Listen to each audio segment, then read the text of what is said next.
देखो मैक्सवेल के दक्ष हस्त नियम।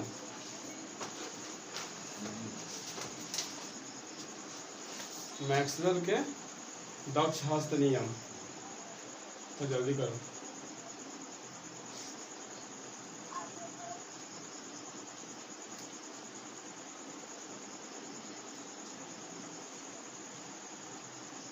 हो गया, लिखिए।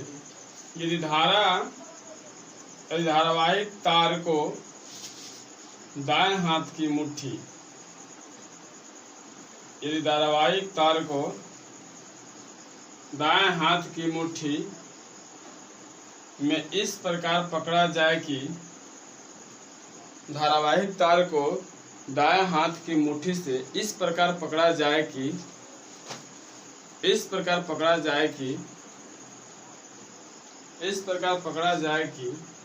अंगूठा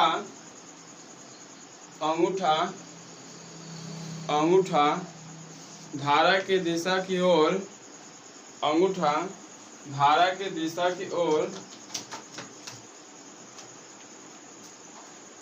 संकेत करता है, तो अंगूठा धारा की दिशा की ओर संकेत करता है तो हाथ के अन्य उंगलियां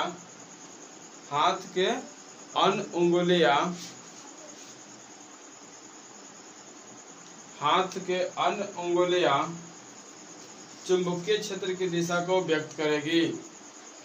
हाथ के अन्य उंगलियां चुंबकीय क्षेत्र की दिशा को व्यक्त करेगी। ठीक है, अब देखिए क्या कर रहा है कि यदि धारावाहिक तार को दाएं हाथ की अंगूठी से इस प्रकार पकड़ा जाए कि अंगूठा धारा की दिशा को संकेत करता है, तो हाथ की अन्य उंगलियां, ठीक है। अब यहाँ देखिए,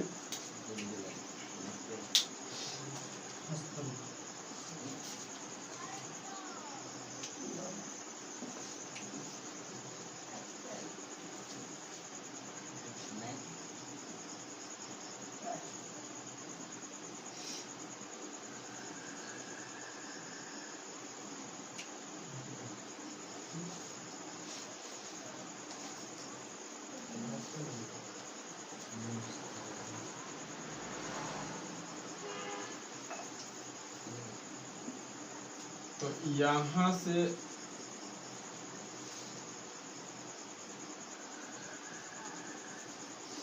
ठीक है, देखो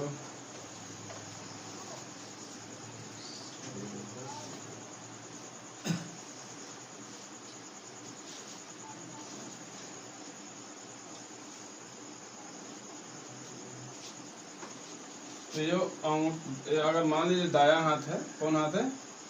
दायां हाथ है, तो दायां हाथ कह रहा है कि दायां हाथ की अंगूठा किसको संकेत कर रहा है? चुंबकीय क्षेत्र की दिशा को संकेत कर रहा है। तो हाथ के बाकी सब जो उंगली है चुंबकीय क्षेत्र को बता रहा है। जैसे ऐसे अगर हम दायां हाथ को ऐसे अगर पकड़ रहे हैं, तो ये जो हमारा ये हाथ जो है, दाहिना हाथ की जो अंगूठा है, इस चुंबकीय क्षेत्र की दिशा को बता रहा है। तो चुंबकीय क्षेत्र की दिशा कहाँ है? ऊपर की ओर। किसकी ओर है? ऊपर की ओर है। तो उंगलियां किसको बता रहा है? चुंबकीय क्षेत्र की दिशा को बता रहा है। अर्थात कहने का मतलब हुआ कि जब हम कोई लूप या कोई सर्किट रखेंगे, तो ठीक है, तो उसका मूविंग जो होगा, जब उसमें हम करंट धारा प्रवाहित करेंगे, ठीक है, तो जो उसके चुंबकीय क्षेत्र का जो दिशा होगा, जो फोर्स करने की जो क्षमता होगा, ऊपर की ओर होगा। आकर्षण करने की क्षमता जो होगा वो कहाँ होगा? ऊपर की ओर होगा। बट उसकी जो उंगली जो बता रहा है, जो उस लूप के अंदर जो करंट घूमेगा, कितना घूमेगा और उसका मार्जिंग क्षमता कितना दूर तक का होगा, इसको कौन बताएगा? उंगली बताएगा। तो चुंबकीय क्षेत्र की दिशा को बताने के लिए कौन है? उंगली है। कौन है? उंगली है। समझ में आ रहा है बात? इसी को उतारिए थोड़ा सा और लिख दीजिएगा मैक्सवेल का दक्ष हस्त नियम।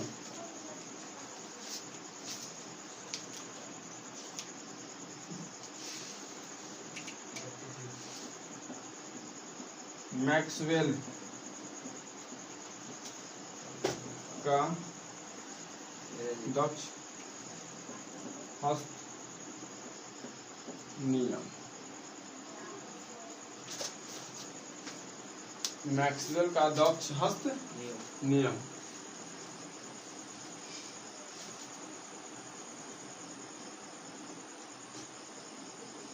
हो गया।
हो गया। चलिए प्रणालिका लिख के डाल दीजिए।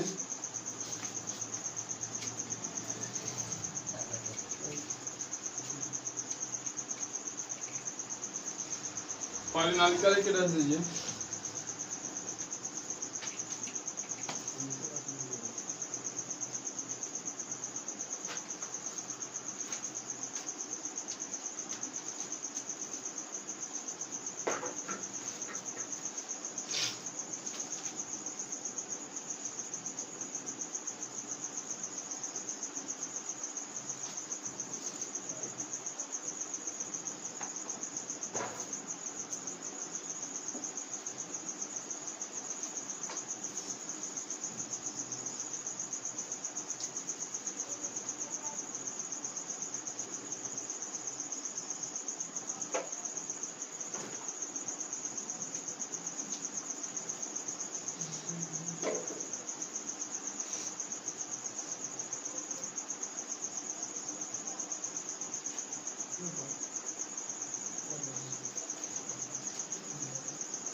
ठीक है। अरे जो धारा का दिशा होगा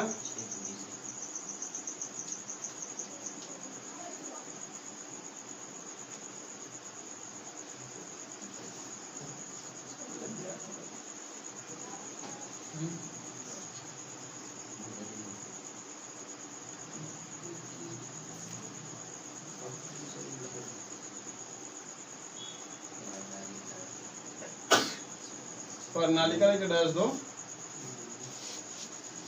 ठीक है।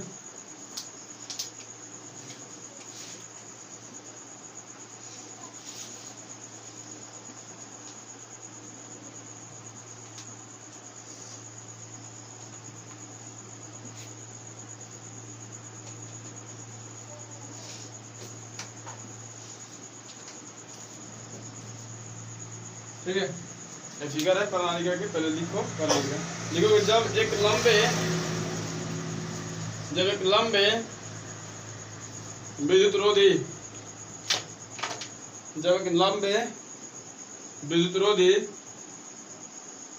चालक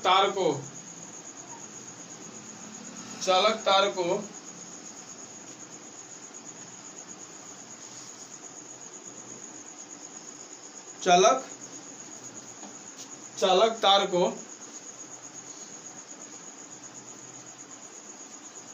सर्पिले रूप से इस प्रकार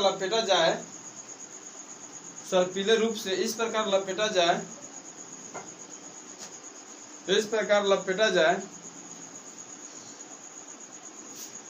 कि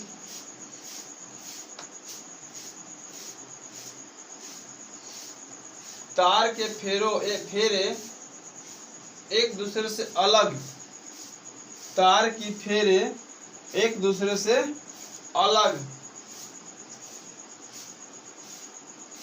तार की फेरे एक दूसरे से अलग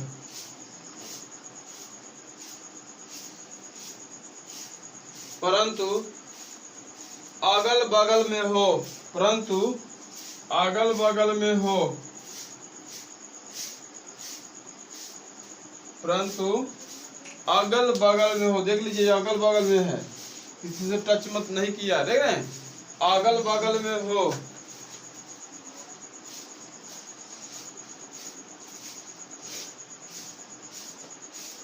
तो इस प्रकार की व्यवस्था को प्रणालिका कहा जाता है।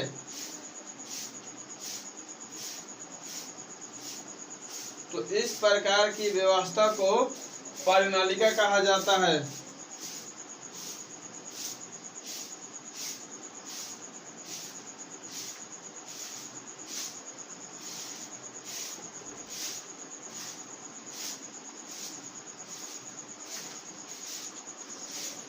हो गया?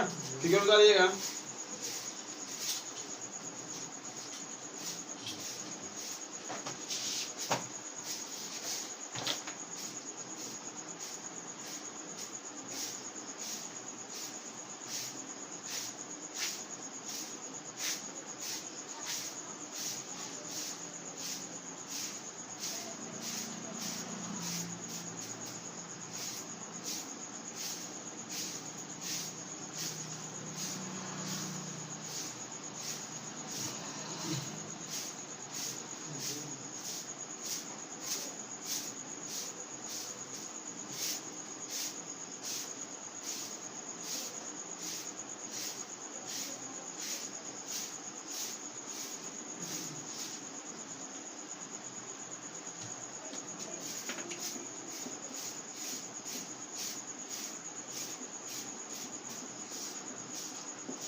हो गया?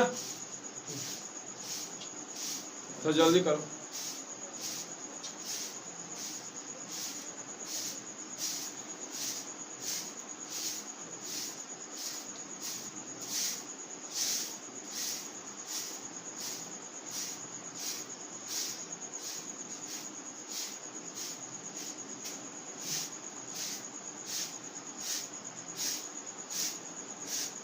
देखिए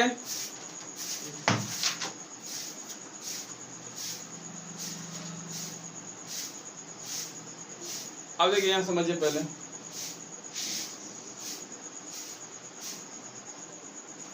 अब ये प्रणालिका है, ठीक है, और यह प्रणालिका पे तार जो है लपेटा हुआ है, ठीक है, क्या है, तार लपेटा गया है।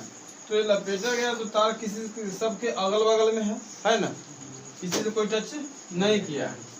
तो इसके दो तार यहाँ पे था, तो उसको हमने क्या कर दिया, एक स्विच और एक बैटरी लगा दिया, है ना, किया स्विच और बैटरी लगा दिया।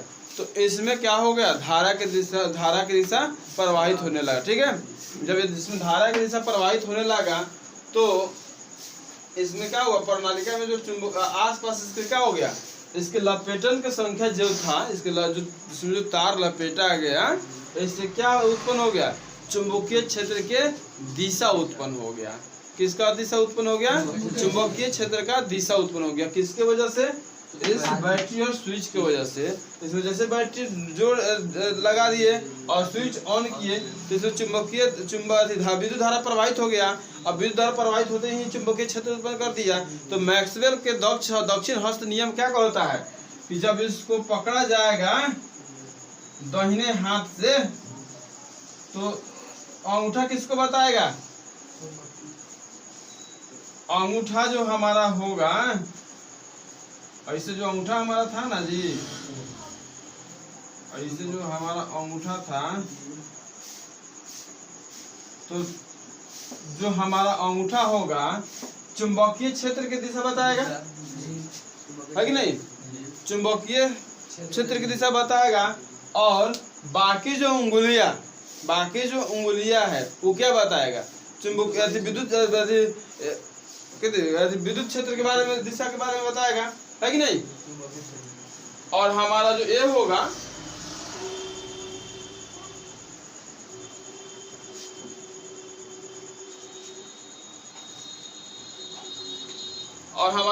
होगा, अंगूठा जो होगा विद्युत धारा की दिशा बताएगा, और हमारा उंगली क्या होगा, जो क्षेत्र उसके साथ जो उत्पन्न हो रहा है, चुंबकीय क्षेत्र जो उत्पन्न हो रहा है उसको इंगित करेगा। ठीक है, तो यही उसी आधार पर ये प्रणालिका के दक्षिण फ्लेमिंग के मैक्सवेल के दक्षिण नियम के आधार पर ही ये हमारा जो क्या है प्रणालिका बनाया गया है। ठीक है, आगे देखिए विद्युत चुंबक है आगे। ठीक है, विद्युत चुंबक है, तो लेकर रख दीजिएगा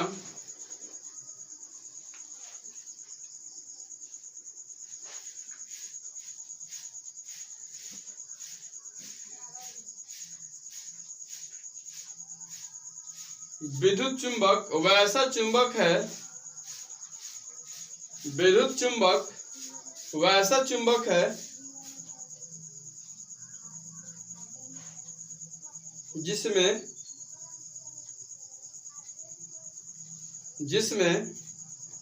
चुंबकत्व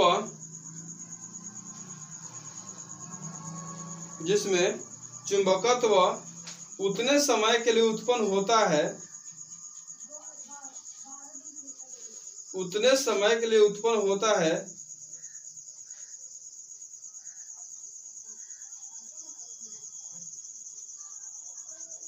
उतने समय के लिए उत्पन्न होता है जितने समय के लिए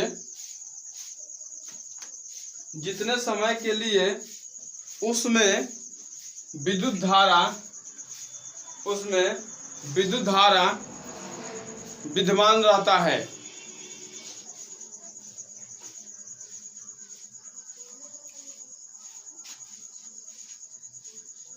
विद्युत धारा जितने समय के लिए उसमें विद्युत धारा विद्यमान रहती है या प्रवाहित होते रहता है, विद्यमान रहती है या प्रवाहित होते रहती है।